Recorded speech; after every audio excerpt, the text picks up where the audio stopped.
Hi வணக்கம், இது உங்கள் சமயம் தமிழ். இன்னைக்கு நம்ம பார்க்க போகிறது ரவா தோக்லா. இது ஒரு குஜராத் ஸ்பெஷல் டிஷ். நம்ம ஊரில் பெரும்பாலும் தோக்லாலாம் நம்ம செய்ய மாட்டோம். பட் இது ரொம்பவே சிம்பிளான ரொம்ப டேஸ்டியான டிஷ். வாங்க இது எப்படி பண்ணுறதுன்னு பார்க்கலாம்.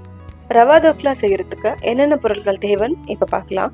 1 கப் ரவை, 1 கப் தயிர், 1லேருந்து 1.5 ஸ்பூன் சர்க்கரை, 1 கைப்பிடி அளவு கொத்தமல்லி இலை, கொஞ்சமா எண்ணெய், 2லேருந்து 3 பச்சை மிளகா பொடியா நறுக்கினது, தாளிக்கிறதுக்கு கொஞ்சம் கருவேப்பிலை, 1 ஸ்பூன் கடுகு, கொஞ்சம் தண்ணி, தேவையான அளவு உப்பு, 1 ஸ்பூன் பேக்கிங் சோடா. இப்போ ஒரு அகலமான பவுல் எடுத்து அதில் ரவை சேர்த்துட்டு ரவை கூடவே தயிரும் சேர்த்துக்கலாம். தயிர் கொஞ்சம் ரொம்ப புளிக்கக்கூடாது, லேசான புளிப்பு இருக்கிற தயிர் இருந்தால் போதும். அது கூடவே 1 ஸ்பூன் பேக்கிங் சோடா, இது கூடவே 1லேருந்து 1.5 ஸ்பூன் சர்க்கரையும் சேர்த்து இது எல்லாம் நல்லா மிக்ஸ் ஆகுற அளவுக்கு நல்லா கலக்கணும்.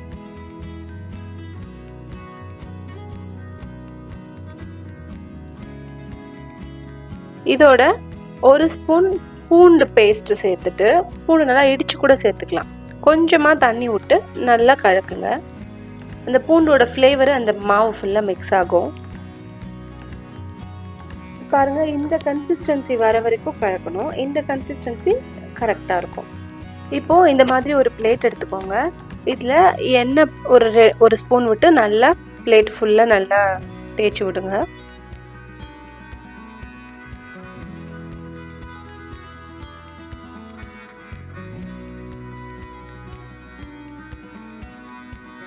இது கூடவே கொஞ்சம் சோடா, கொஞ்சமாக தண்ணி விட்டு நல்லா கலந்துக்கலாம். ஏன்னா ரவை அதில் இருக்கிற ஈரப்பதத்தை உரிய ஆரம்பிக்கும்.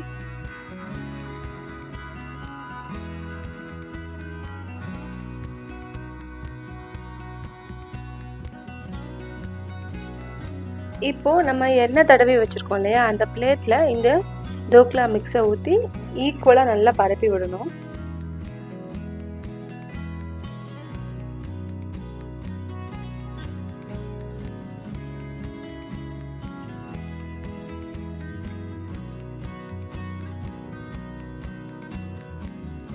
பரப்பி விட்டுட்டு மேலே ஒரு மூடி போட்டு வேக வச்சிடலாம்.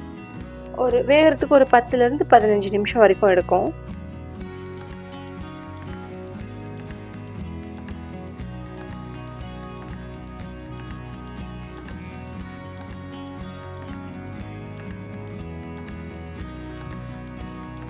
இப்போ இந்த மாதிரி தாளிக்கிறதுக்கு ஒரு கடாயோ இல்லை இந்த மாதிரி ஒரு குட்டி பேனோ வச்சுக்கோங்க. ஒரு 2 ஸ்பூன் எண்ணெய் விட்டு எண்ணெய் நல்லா காஞ்சதுக்கு அப்புறமா கடுகு போட்டு கடுகு பொரியட்டும். கடுகு பொரிஞ்சதுக்கப்புறம் கருவேப்பிலை சேர்த்துக்கலாம். கருவேப்பிலை பொரிஞ்சதுக்கு அப்புறமா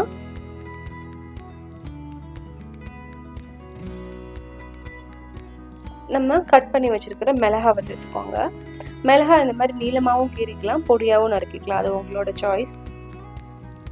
மிளகாய் நல்லா வதங்கினதுக்கு அப்புறமா நம்ம ஆல்ரெடி வேக வச்சு வச்சுருக்கோம் இல்லையா தோக்லா, அது மேலே இதை கொட்டி நல்லா எல்லா பக்கமும் நல்லா ஸ்ப்ரெட் ஆகுற மாதிரி பரப்பி விடுங்க.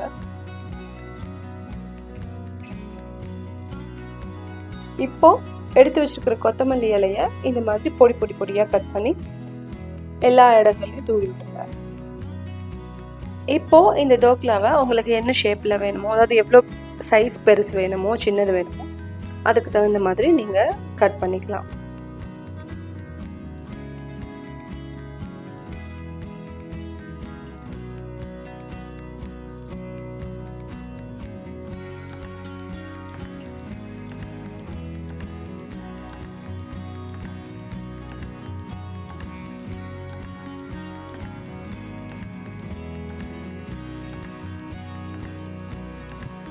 இதுக்கு புதினா சட்னி ரொம்ப நல்ல காம்பினேஷனாக இருக்கும். டீ காஃபி டைமில் தோக்லாவை ஸ்நாக்ஸாக எடுத்துக்கலாம். ஏன் நீங்கள் மார்னிங் பிரேக்ஃபாஸ்ட்டாக கூட செஞ்சு கொடுக்கலாம். ரொம்பவே சூப்பரான ஒரு டிஷ்.